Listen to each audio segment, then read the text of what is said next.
Ja, najprej vas lepo pozdravljam.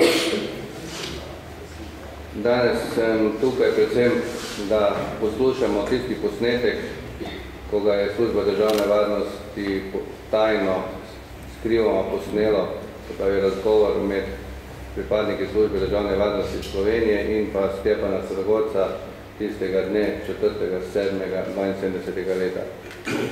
No, glede na to pa, da je med tem časom, ko smo imeli na zadnji stule tiskovno, prišlo do raznih časopisnih, takšnih in drugačnih člankov, tudi tožb, bi najprej se dotaknil najprej zadeve okoli Janeza Zemljariča. Njegov odvetnik mi je poslal kopijo zasebne tožbe, od sodišča še nisem sprejel. Sam razumem to tožbo kot ustrahovanje, ne mene, ampak vse ostale, da bi čim manj se o tem pisalo, govorilo, oziroma da bi kdorkoli o tem še karkoli raziskoval, ker bi ga lahko dočakala takšna obsoda kot mene, se pravi nekakšna zasebna tožba. Sicer sem popolnoma siguren, da tožba nima nobene pravne podlage, da njegove navedbe, da je Služba državne varnosti bila poštena organizacija, da ni ničesar nezakonitega počela, v resnici samo tisto, kar je bilo takrat dovoljeno. Moram povedati, da takratna zakonodaja ni dovoljevala diverzantske akcije v tujini, likvidacije v tujini in ugrabitve v tujini. Veste, da okrog Janeza Zemljariča nisem jaz edini, ki sem dal podatke, da obstaja sum, da je Janez Zemljarič to delal oziroma vodil takšne akcije, da je pred 2 letoma o tem napisal knjigo tudi Igor Omerza v zvezi z ugrabitvijo Bate Todorovića, akcijo, ki je vodil tudi Janez Zemljarič, zato je ta njegova tožba, kar se mene tiče, res smešna. Dodal bi vsem tem, da sem v tem času oddali tudi dodatne gradivo tudi v Nemčijo, ker smo dokazujemo, da je slovenska služba letena vsaj v 3 umore, ki so se zgodili v Nemčiji od 22 odprtih, kar jih imajo. Jaz vam danes del te dokumentacije pokazal, predvsem iz razloga, ker so nekateri časopisi se z dokumenti, ki sem jih prvič objavil, nekako igrali, jih po svoje komentirali, predvsem tukaj mislim na Mladino.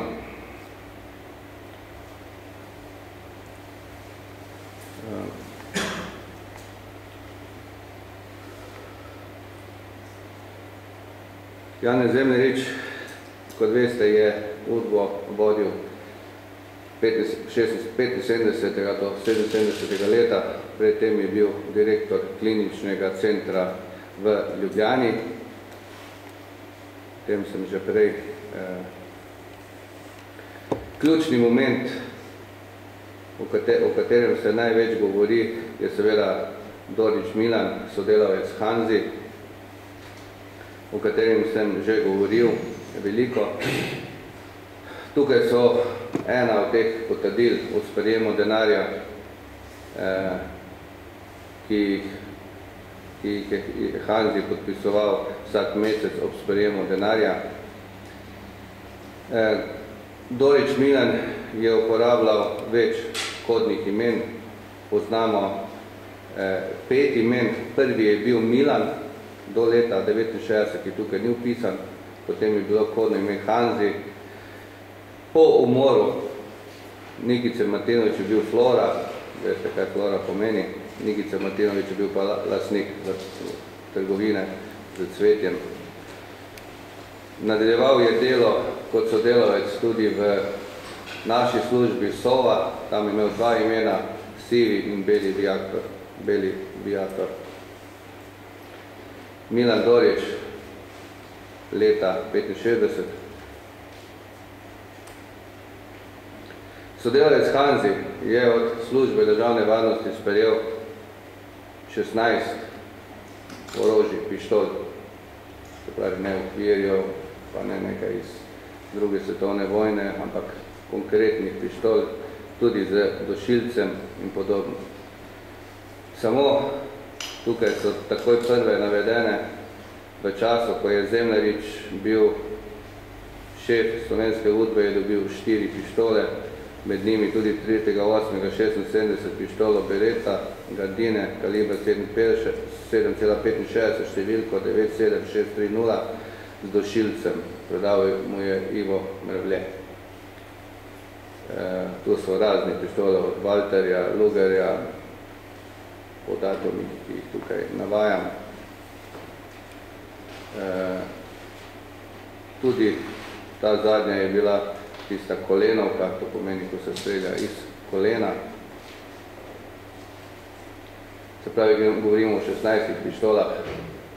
Seveda smo te podatke predali nemški policiji, kriminalistični službi, da preveri glede na žrtve, če je bilo od katero od teh orožij uporabljeno za zločine v Nemčiji.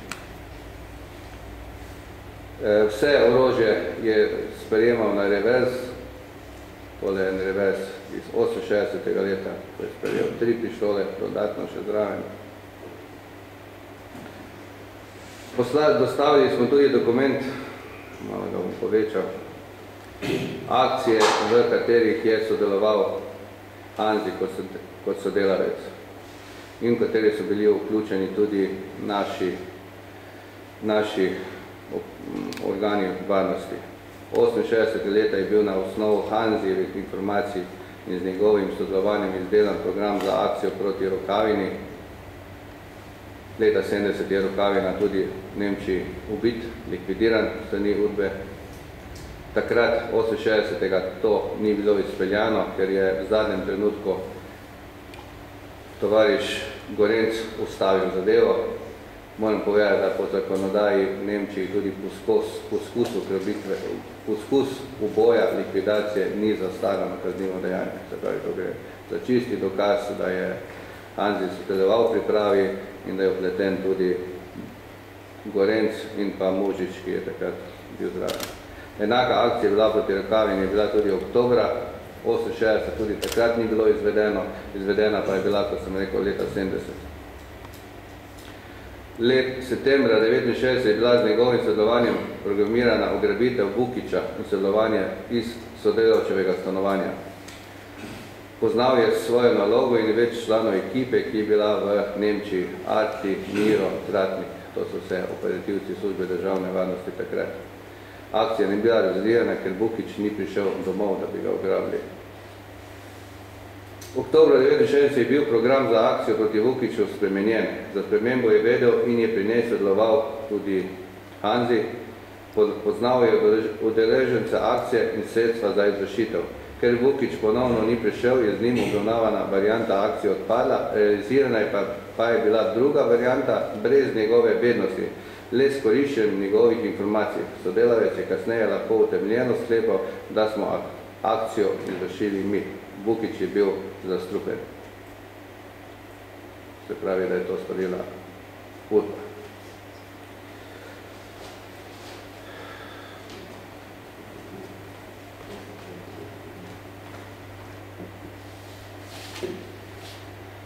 Potni in drugi listine Milana Dorića, glede na to, da je bilo polno toga, ali je Doriću so izdani potni listi, izdani so mu na ime Milan Zornik, Živojin Maznič in pa Emil Kos. Živojin Maznič je bil uporabljen samo enkrat, pripeljali so ga v Univerzitetni klinični center 71. leta v Ljubljano, ker so mu naredili zdravstveni pregled v celoti. O tem ne morem govoriti, ker je občutljiv osebni podatek. Milan Dorić je kot Milan Zornik imel odprt račun pri Kreditni banki Ljubljana, tam so mu tudi sredstva nakazovali. To je Maznič, Živojin, Hanzi, malo prej sem govoril o tem.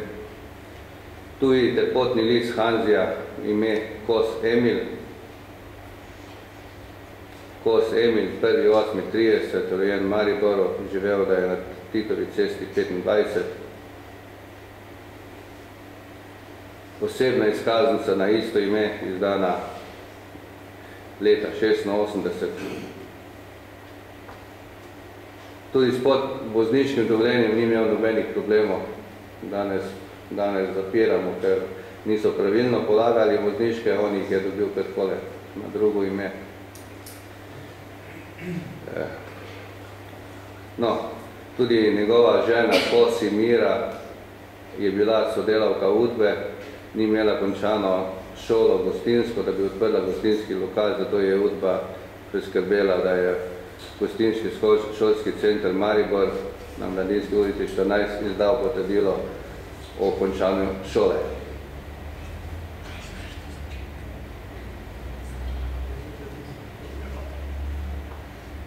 To je, kot sem rekel, še nekaj dodatnih zadev. Tako da novinarji, ki pač pišejo na osnovi enega dokumenta, dajo popolnoma nove zaključke, je bilo včasih prav, da pokličajo tudi mene, da jim dam dodatna pojasnila, da pojasnimo, za kaj se gre. Tudi, mislim, da Zemljarič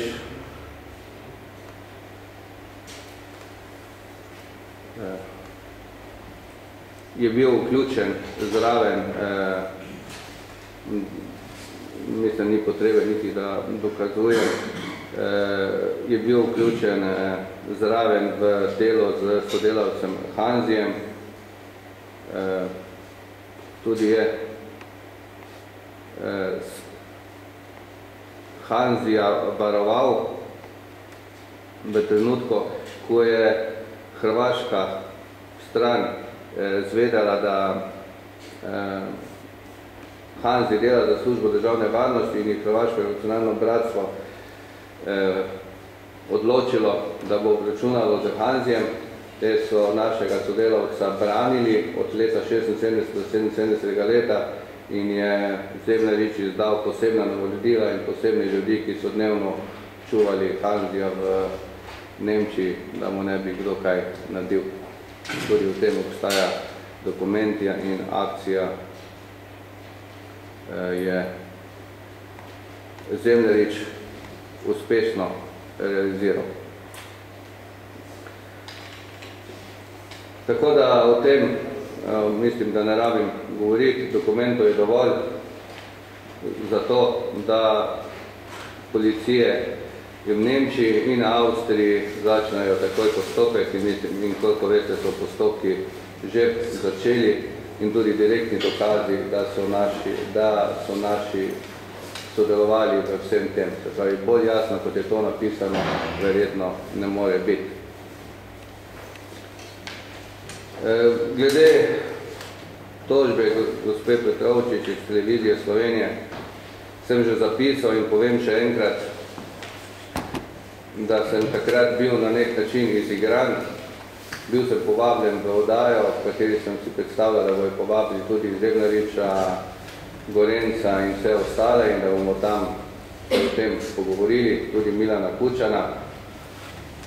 Pa, ko smo potem videli, kot je potem izjavila odgovorna urednica oddaje, da njih sploh niso poskusili vabiti, da sem bil pomemben samo jaz. Dorič jih je čakal doma z pripravljenim gradivom, da je bil takrat 75. leta bolan. Moram povedati, da sem zdaj pregledal celotni njegov osebni dosje. V času umora Martinović-Nikice je bil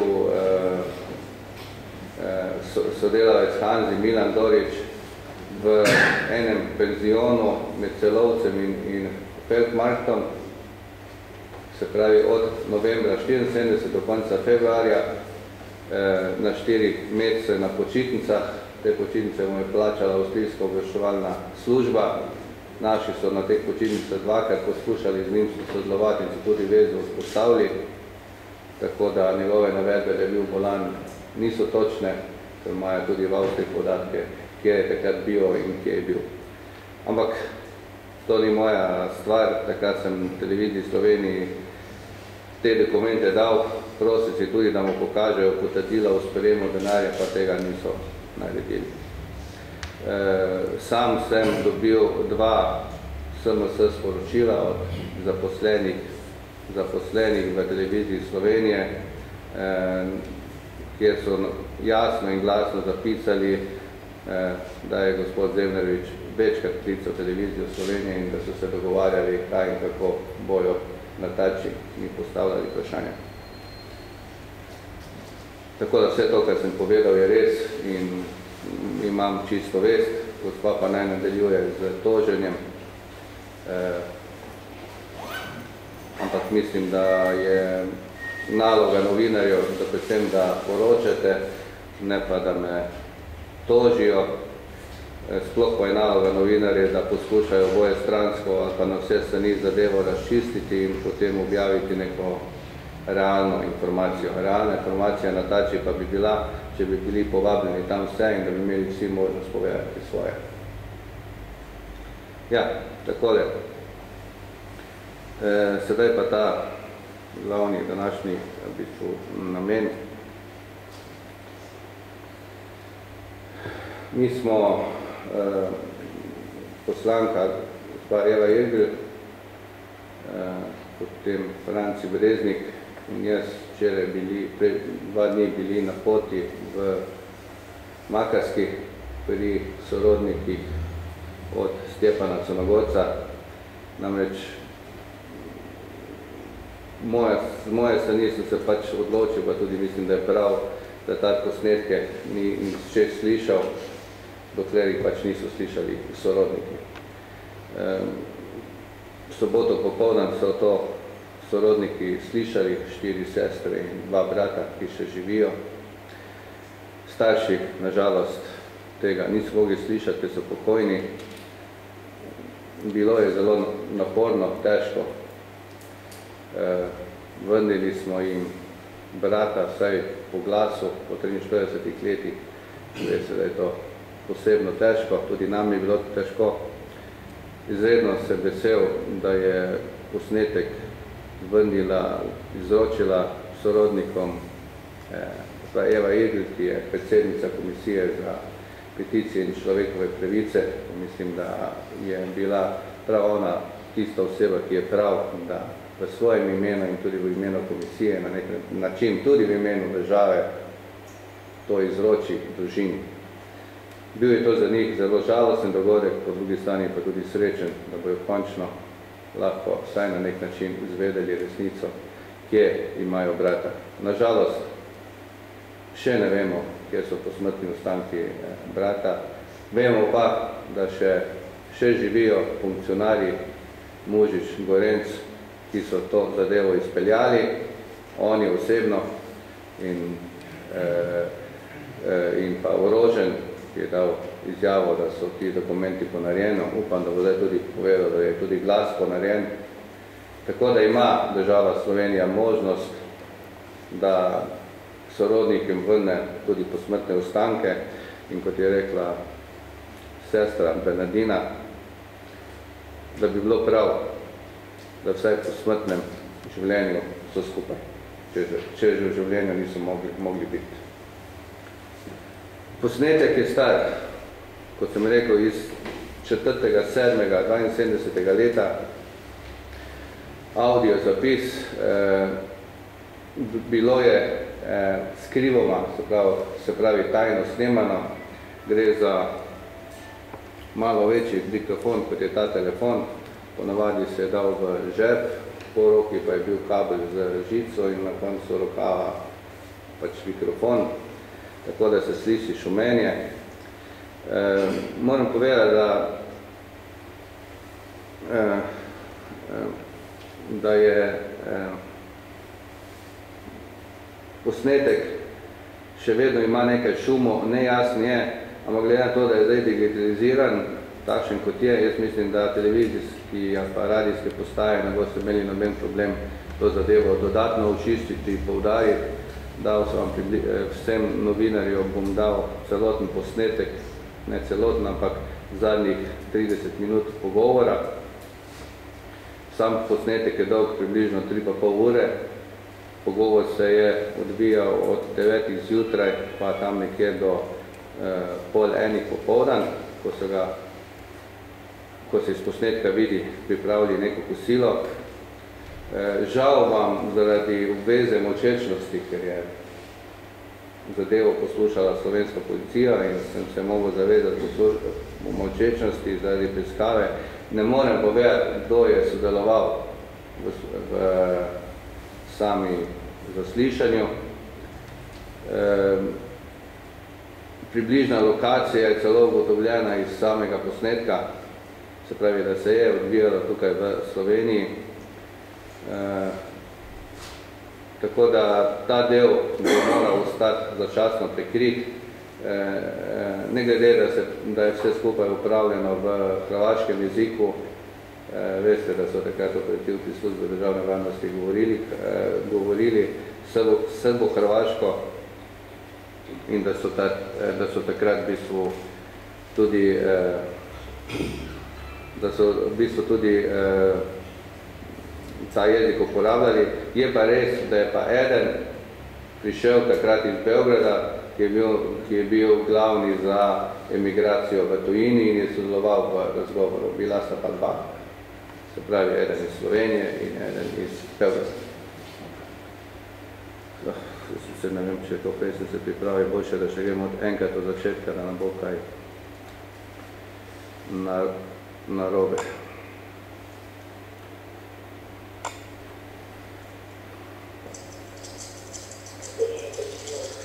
Bom pripravil malo drugače.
Dobro, jaz mislim, ni potrebe niti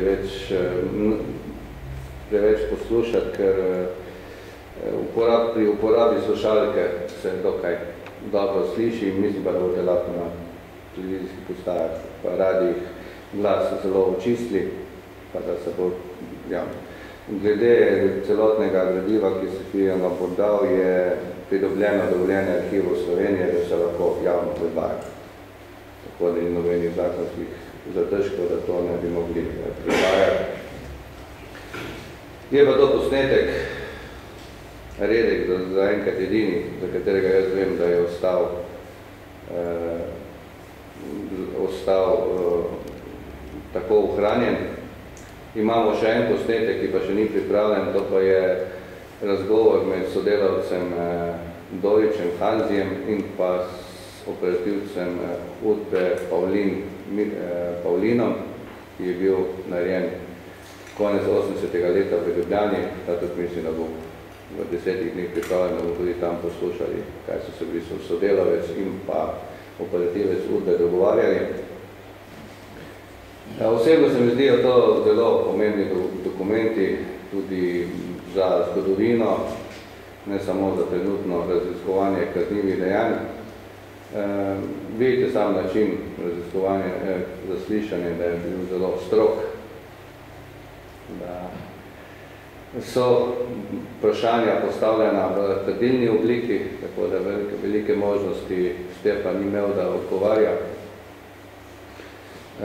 Zasluševali, kot je pravim, so ga 4 ure, od začetka je pač govoril o svoji vsem, kako je prišel na šolanje v Salzburgu, kako je v Zadru končal šolanje, kako je bilo nasluženje vojaškega roka v Prištini in podobno.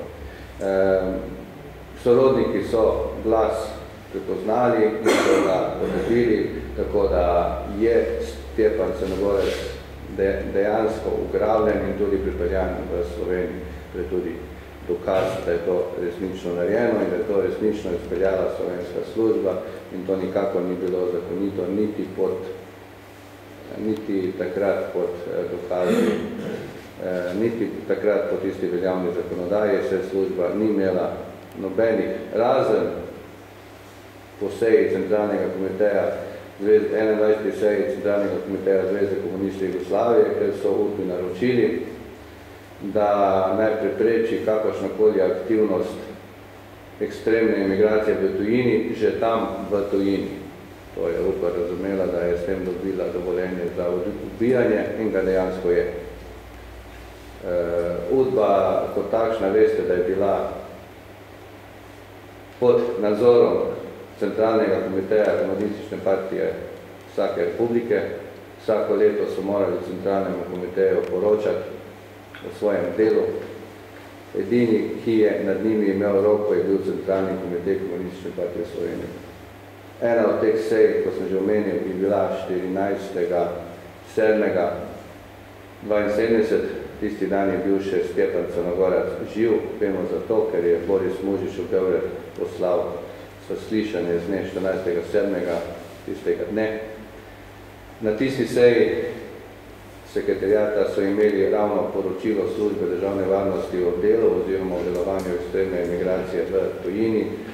Na tisti seji je bilo kup Slovencev, ki so še danes aktivni v politiki, od Šetinca, Milana Kučana. Milan Kučan je sicer poskušal z magnetofonskim zapisom tiste seje, z dokumenti vse skupaj prikazati, da na tej seji o Stjepanu Crnogorcu ni bilo besede, ampak to je laž. Obstaja še 36 strani posebnega poročila, ki je na tej seji bilo in na strani 16 tega poročila je dvakrat omenjeno ime Stjepana Crnogorca. Tako da je tudi prebral ime Stjepan Crnogorec, ne pa samo, da ni vedel za Stjepana Crnogorca. Kot bi rekel, sam povem, da Centralni komitej Komunistične partije Slovenije je bil nadzorno funkcijo, usklajeval je delo službe državne varnosti, dajo in napotke, kako bo delali na koncu na tej 14. seji je Milan Kučan tudi dvignil roko in so dali dodatna finančna sredstva službi državne varnosti Slovenije. Tako da mislim, da odgovornost Milana Kučana, kar se mene tiče, je jasna, kako bo pa to naprej v Sloveniji, pa ne vem. Mislim pa, da bi se moral Milan Kučan upravičiti za par izrečenih besed, ki jih je rekel v zadnje dni.